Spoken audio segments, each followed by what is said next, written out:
Hello and welcome to Burning Issues, the only program that provides you a glimpse inside the Wichita Fire Department. I'm Fire Marshal Brad Crisp, and in this episode we'll talk about the 4th of July and fireworks, the Via Christi burn unit and burn prevention, as well as the Sedgwick County 911 system. Summer is a great time of year. The kids are home from school, families travel and visit new places, and family and friends have cookouts and participate in a variety of outdoor activities. But July specifically presents special fire and life safety challenges. Unfortunately, every year over the 4th of July holiday, people in our community are seriously injured and property is needlessly damaged by the use of both legal and illegal fireworks. Last year alone, 70 people asked for medical attention for fireworks-related injuries. Additionally, fireworks damaged 4 properties and homes, totaling $118,000 in loss. At times during the holiday period, our emergency services, including the Sedgwick County Emergency Communications, or 911, are inundated with calls from the public. I have 3 special guests joining me today. I'd like to take an opportunity to welcome all of you. We have Lieutenant Ryan Hall with the Wichita Fire Department. Ryan's a 19-year veteran with the Wichita Fire Department and is currently assigned to Station 15 on the east side. Yes. I have Major Elora Randalis with Sedgwick County Emergency Communications 911. Elora, you're here to talk to us today about 911 calls and the inundation of calls during the 4th of July holiday season. Also have John Reuter with Via Christi Burn Center, the director of the Burn Center unit. We're going to talk to you today about burn injuries and some things that folks can do to help prevent themselves from getting burned, especially during the summer season and the 4th of July. So welcome, all 3 of you. Appreciate you taking the time to come and visit with me today. Ryan, we're going to start with you. The fire department does a lot of stuff, especially around the in that season, and I'd like for you to kind of talk a little bit about what the fire department does to keep our community safe, to keep our citizens safe. And let's just start off with kind of describing what is the 4th of July season. What does that mean to folks? Since you mentioned the 4th of July season, it's actually mandated from the Kansas State Fire Marshal's office. It's not from the Wichita Fire Department or the City of Wichita. It runs from June 27th through July 5th midnight at that time. During that time, the Wichita Fire Department, they inspect every fireworks stand in the city. And they also test each one of those fireworks to make sure they do meet the regulations set forth by the City of Wichita. Right. For instance, fireworks cannot go over 6 feet tall. So any of those fireworks that have like the flaming balls, like Roman candles, or mortar shells. What was that? Mortar shells. Yeah, mortar shells, which are very popular, it seems to be. But those are the ones that go 50 to 100 feet up in there. Those are not legal in the City of Wichita. They can be bought outside of the City of Wichita, but our suggestion is, as well as mine, is shoot them off where you buy them. Right. And that's the safest way to right. have, that way you won't have any problems with those. Yeah, we want to emphasize that if you go to another community, let's say Goddard or Andover or Derby, Yeah. If you buy them there, chances are they're not legal to bring into the city limits of Wichita to shoot. Correct. You mentioned that we test them.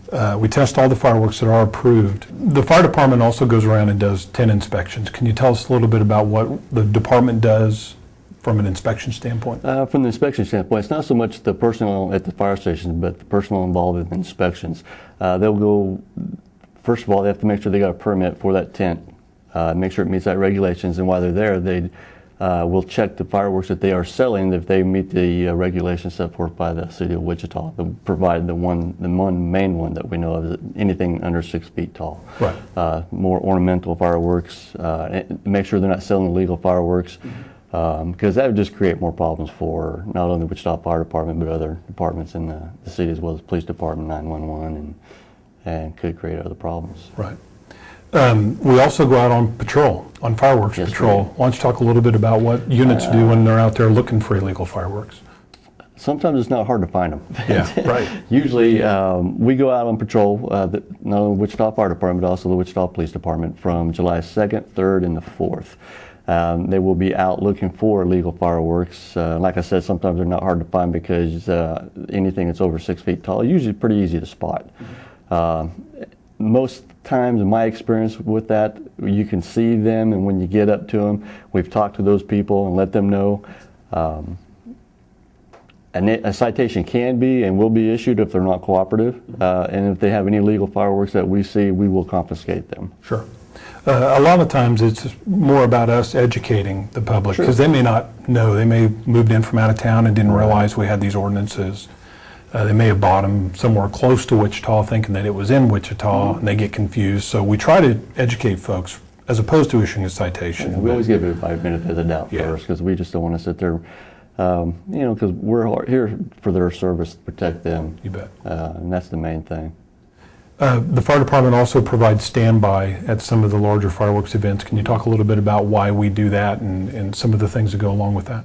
The standby fireworks are the commercial ones that you mentioned. Those are the ones that have the big mortar shell shows, as well as the different ornamental ones that go anywhere from the ground level all the way to 100 feet up in the air sometimes.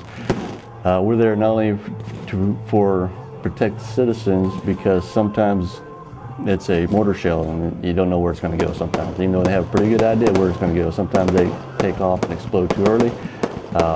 Something can happen with the wind conditions that night and blow the embers off to an existing neighborhood, and we have to be prepared to not only medical-wise for burns or anything like that, but also potential fires that could be caused by that. Right. You're also there to protect the people who are shooting the fireworks as well. Yes, we are. And the patrons who are there watching the show. And we've had, not in the recent past, however, we were doing a standby at the Riverfest, and they had one and it went off right at the shell, and it caused a problem. But people watching it didn't know that. Right. Because we were there and we took care of them, and the show must go on. I think the thing that we want to stress to folks, and I think it bears repeating, you can only shoot fireworks that you buy in Wichita. If you're going to be in Wichita, shoot fireworks that you only purchase in Wichita. Because if you go to another community, whether it's around Wichita or not, or out of state, chances are it's probably illegal here. And most of our burn injuries, as John can allude to later, and many of the phone calls that Laura takes, is a result of illegal fireworks. The mortar shells, the Roman candles, firecrackers, all those things are illegal. And if you're going to shoot fireworks in Wichita, you need to purchase them in Wichita. Correct. Laura, we're gonna move to you. Last year, just in Wichita, just the Wichita calls that were tracked, there were just over 1,100 phone calls that came into 911, and that's in a very short time frame. And I know that's a problem. A huge problem, yes. I think you've probably got some tips to share with the folks who are watching this program. What are some of the things the citizens of Wichita and Central County as well can do to help you guys do what you're supposed to do? We really urge people to understand the holiday, understand that people are going to shoot off fireworks. If they're shooting off illegal fireworks or if something's on fire, somebody's hurt, obviously we want to hear from you then. But do understand that we do have fireworks that are legal in our community, and they are going to be a nuisance. It is going to make your dogs upset. It is going to make your kids upset. Those are the things that we're sympathetic to, unfortunately, because they are legal fireworks. We can't do anything about them. Right. The issue we ran into last year is we were inundated with calls, and most of them were people shooting off legal fireworks. Yeah. Because of that inundation, we were unable to get to emergency calls, and that can create huge issues in the community. Because legal fireworks, they cause noise too.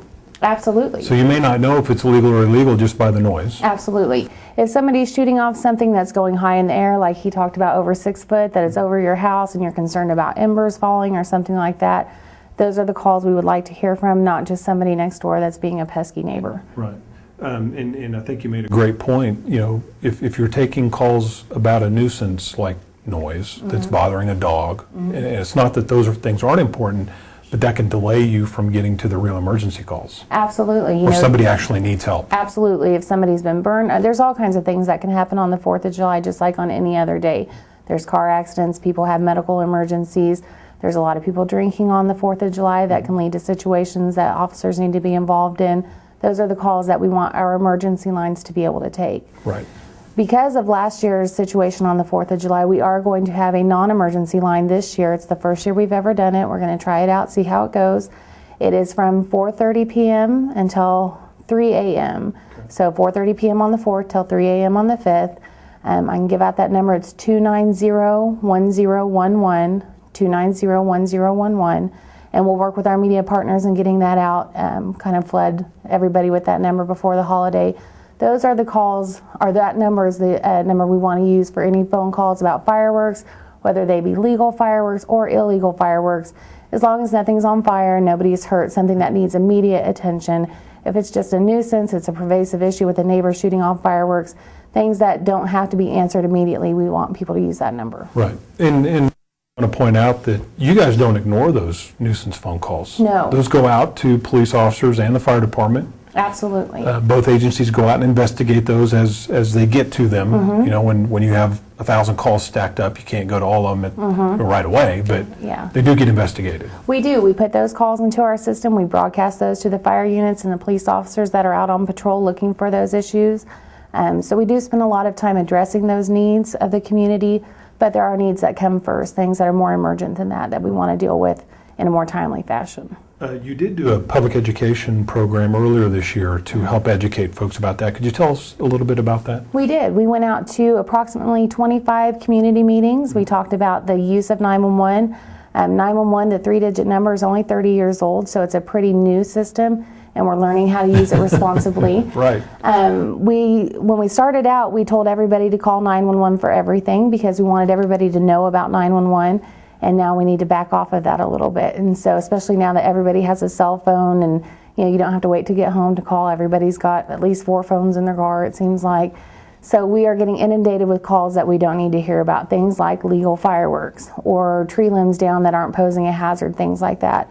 So that's what we went out and spoke about, is just the changes in our community. Our community is growing. We need to handle our 911 calls responsibly and use that really as a red alert emergency number rather than just a number to call and ask for a phone number to the jail. Right. Things like that.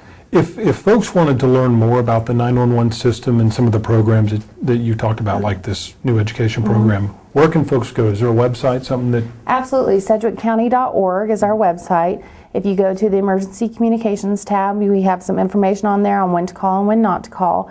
We do have a Citizens Academy that we run on a quarterly basis. I encourage everybody to come in and take part in that. This is your 911 system. As a citizen in the community, I pay my 911 taxes. This is my system just as it is everybody else's. So come find out more about it. We have an excellent facility, excellent dispatchers and call takers there. So I really encourage everybody to come in and see what their tax dollars are paying for, because I think they'd be very happy with it. You bet. We'll appreciate that, Laura. Thank you. John, let's talk a little bit about the things that actually happened last year. There were 70-some folks who sought medical attention last year. The youngest person was 11 months old, I believe. The oldest was 77 years old. So we had everybody from very small infants to adults who probably know better seeking medical attention. And probably to no one's surprise, mortar shells, Roman candles, and firecrackers were the number 1, 2, and 3 things that led to injuries. And of course, sparklers. And sparklers are always up there.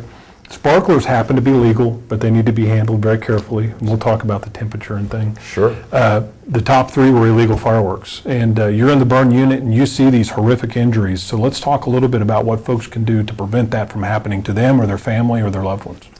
The first point I'd really like to get across is constant supervision with children and adolescents. Adolescents definitely have that curiosity of making their own homemade fireworks, if you will. Right.